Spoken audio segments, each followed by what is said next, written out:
Welcome back to Klepper's Corner, Today in History, the only show that celebrates December 31st, the day humanity collectively looks at the calendar and says, okay, that's enough of that nonsense, let's try again tomorrow.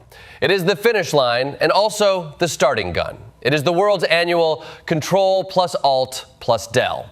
And historically, people have chosen this date to resign, revolt, reboot, break up, light things on fire, create entire empires, and in one case, literally skip a whole day just because they could. So today we dive into 8 stories from across human history where December 31st wasn't just a date, it was the deadline for destiny. Buckle up. And because it's December 31st, please keep your hands, feet, and political ambitions inside the time capsule at all times. Segment 1, the Velvet Divorce. Czechoslovakia calls it Splitsville, 1992. December 31st, 1992. Midnight hits, the ball drops, and Czechoslovakia says, new year, new countries.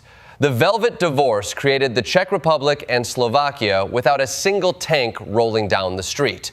This is impressive because most political divorces are messy, involve yelling and somebody sleeping on a friend's couch. But not this one.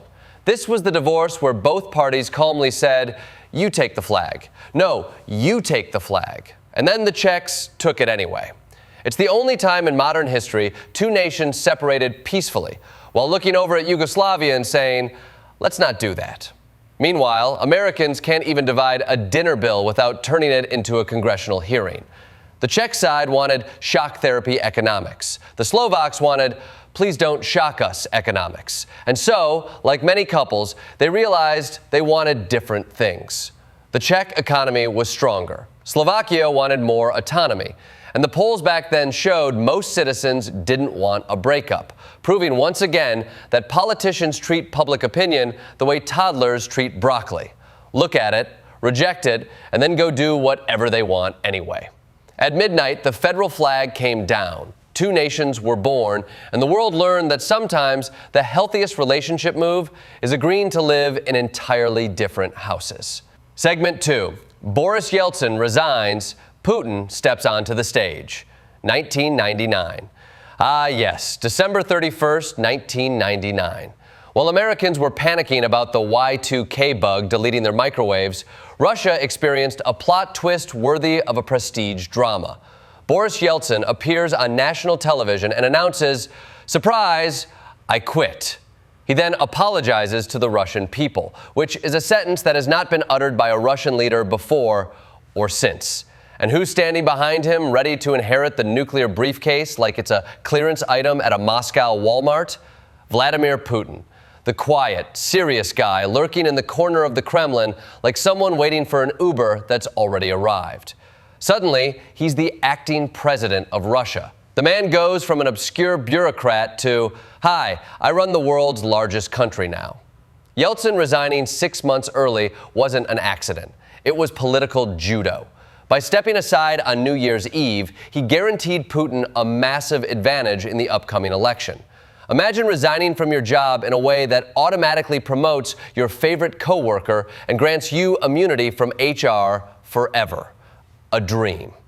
And with that resignation, Russia entered the new millennium with a new leader who would define its next quarter century. Few moments show how a single December 31st can permanently redraw the future like this one. Segment 3, the Panama Canal handover, America returns the keys, 1999. Also on December 31st, 1999, across the world, the U.S. handed control of the Panama Canal back to Panama. That's right. Americans literally gave back strategically valuable real estate. If this happened today, half the country would scream treason, while the other half tried to open a GoFundMe to buy it back. Panamanians celebrated. They'd waited nearly a century to reclaim the canal. Meanwhile, the American presence was so low-key that even the Secret Service seemed to be on vacation. Jimmy Carter attended. Bill Clinton did not. Nothing says important event quite like sending a guy who hasn't been president for almost 20 years. Panama took over successfully, proving that, yes, other countries can run things too. A revelation some Americans still struggle with. Segment 4. The Battle of Stones River, the Bloody New Year, 1862. Jump back to the Civil War, December 31st, 1862, a day that begins with Union soldiers cooking breakfast and ends with so much chaos the term slaughter pen becomes the polite description. Confederate troops surprise the Union right flank at dawn. Union soldiers drop pancakes and pick up rifles. It's the only battlefield where you can imagine a soldier yelling, "Hold on, let me flip this one last time." Philip Sheridan, who apparently sleeps in full battle mode, is the only general ready at 4 a.m. He delays the Confederate advance long enough to save the Union Army from being swallowed whole. The casualties? Brutal. The outcome? A Union victory that Lincoln desperately needed to launch the Emancipation Proclamation the next day. So yes, America rang in the new year with artillery fire, frozen mud, and a battlefield named after a butcher shop, which is somehow still less chaotic than modern New Year's Eve in Times Square. Segment 5. Edison lights up the world, 1879. Now to New Jersey, where Thomas Edison, on December 31st, 1879, decided to demo a light bulb in the most Edison way possible, by lighting everything he owned. He illuminated the laboratory, the streets, the boarding houses. If he'd owned a dog, he would have wired it up too. It was the scientific equivalent of someone buying Christmas lights and covering the entire neighborhood out of spite. Thousands came by train to see the future glowing out of Menlo Park. Edison's bulb didn't just work. It worked long enough to make gas lamps obsolete. Humanity went from early to bed, early to rise to let's stay up late and invent anxiety. New Year's Eve transformed from candlelit reflection to, look, we can defeat darkness itself.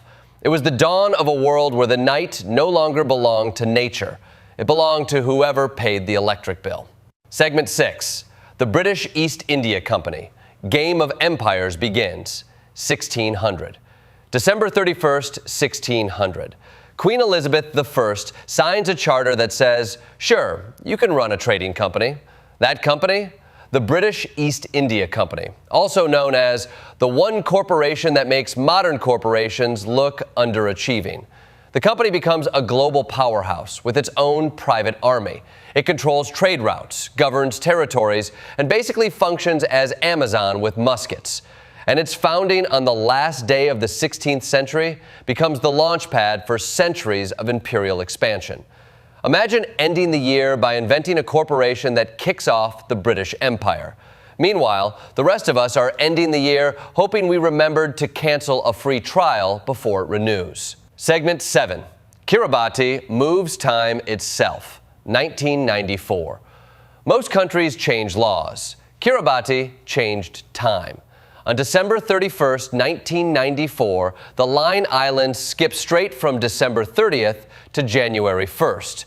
They didn't celebrate New Year's Eve. They deleted it.